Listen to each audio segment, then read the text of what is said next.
Здруженијето на дијабетичари од Тетово денес организираше бесплатно мерење на шеќерот во крвта во просториите на Здруженијето на пензионери во Тетово.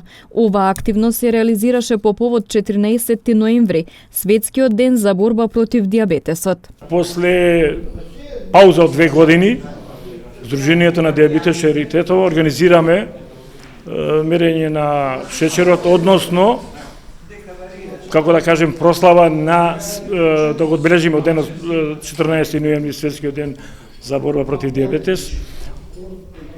Претходно не можевме, како што напомнав, поради COVID-19, така да рачунам денеска да да го одбележиме како и минатите години пред ковидот. И добра е бројката, гледам до сега добро се одвила акцијава, така рачунам дека добро ќе помине текот на денот.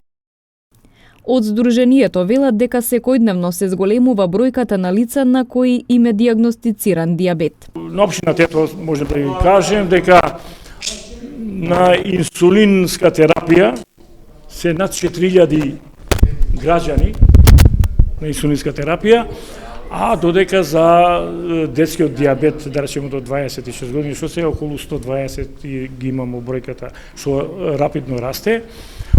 Секојдневно се расте бројката, дури се појавува се најнови информации имав некои и трудници што се па и кини им се накачува шеќерот. Така да општина Тетово е една од на ниво на Република Македонија со голема бројка на што има дијабет. Светскиот ден за борба против дијабетесот е воведен во 1991 година од страна на Светската здравствена организација, како одговор на зголемената загриженост од здравствената закана наречена дијабетес.